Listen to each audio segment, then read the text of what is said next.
The first call came at 2:17 a.m. I didn't answer.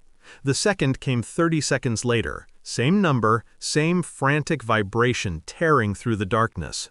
I watched my phone pulse on the nightstand, lighting up the room in nervous flashes.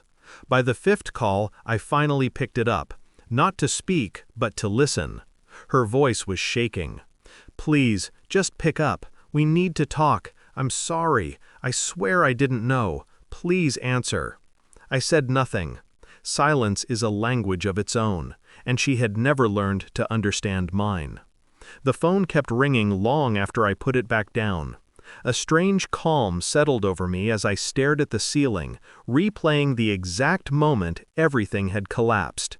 12 hours earlier, at the anniversary dinner, when she pushed my gift aside like a piece of trash and called me jobless, pathetic, a burden. And my daughter, my own blood, smugly adding, "We don't need your cheap presents, just leave it and get out." My fingers tightened around the bedsheet. I didn't even get the chance to tell them what was inside the box. Not then. But now, listening to the phone erupt again in sharp, desperate cries, now I understood why they couldn't stop calling. People always scream loudest when the truth finally claws its way out. It began 2 months earlier. I'd lost my corporate job. Downsized, they said, like cutting away dead weight. My wife smiled at first, pretending to be supportive, pretending to care.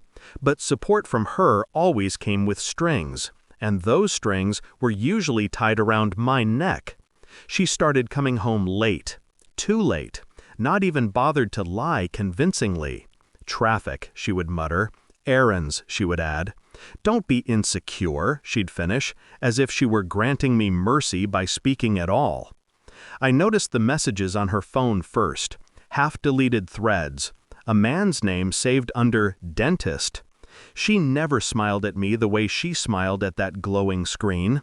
Then the whispered phone calls in the bathroom, the sudden showers before bed, the new perfume she claimed was on sale but never wore around me. Still, I said nothing. Observation is more powerful than confrontation. My daughter, our daughter, grew cold too. Teenagers shift like weather, but her disdain had structure, shape, direction, as if coached.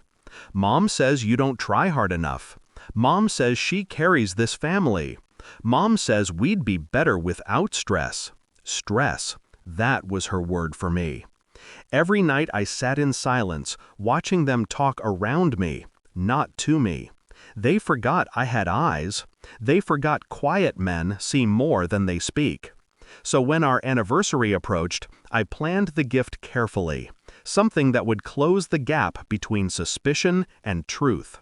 Something that would answer all the questions she thought I was too weak to ask. I never expected them to humiliate me before I even explained what was in the box. But humiliation has a strange aftertaste. It tastes a lot like clarity. The investigation began with a simple intention. I needed to know the truth before the truth destroyed me. I started small. Phone records, bank statements, unusual transfers, locations that didn't align with her excuses. And then, the real blow. A credit card charge for a hotel room. 2 occupants. 1 room, 1 bed. My name was on the account. I was paying for it. That's the thing about betrayal. It's rarely subtle. It's usually sloppy. But I didn't confront her. No raised voices, no broken plates.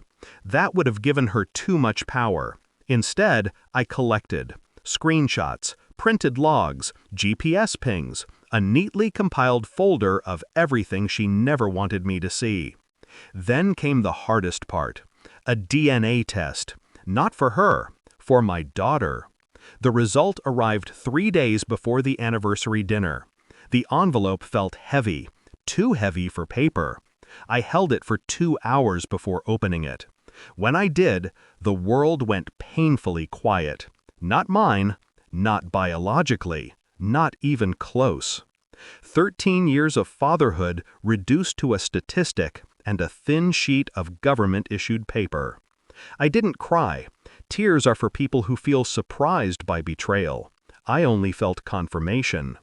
After that, I placed the test inside a velvet-lined box, small, black, unmarked, the kind of box you'd expect jewelry in. The irony satisfied me. At dinner, she barely looked at me, her hair perfect, her dress expensive, her smile sharp enough to cut me open. When I slid the box across the table, she didn't even touch it. She waved it away. "Don't embarrass me," she whispered. "I don't want your cheap nonsense tonight." My daughter chimed in, louder, crueler. "We don't need anything from you. Just take it and leave." I laughed. Quiet, controlled, enough to make them pause. "You really should open it," I said. "I said no," my wife snapped. So I leaned back, hands folded, voice steady. "It's a DNA test," I told them. Silence. Heavy, suffocating silence. My daughter froze first, my wife second. Their faces collapsing in opposite ways, one horrified, one guilty. "It proves she's—" "Not mine," I continued softly. "It also shows the date you conceived her. You weren't with me that night." For the first time in years, my wife couldn't speak. I left the box on the table. "I've already filed papers," I told her. "You'll receive them tomorrow." She whispered my name like a prayer, or a curse, or both. "I can explain." "No," I said, "you can't." I stood, slow, calm, detached. "And the house?" she asked, voice trembling. "Gone," I said. "It was in my name. Not anymore." And what about me?" my daughter whispered. "You'll be fine," I said. "You already have a father."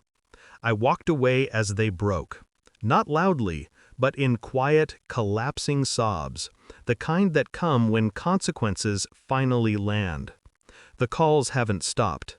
Apologies, excuses, begging. I don't answer any of them. Some things don't deserve closure. Some people don't deserve mercy. Tonight, I sat alone, letting the silence settle around me like a blanket. Peace doesn't always feel warm. Sometimes it feels cold, clean, sharp, like truth. I didn't lose a wife. I didn't lose a daughter. I lost two people who were never mine. And in that loss, I found myself again. Final line. Some betrayals break you, but the quiet ones, they set you free.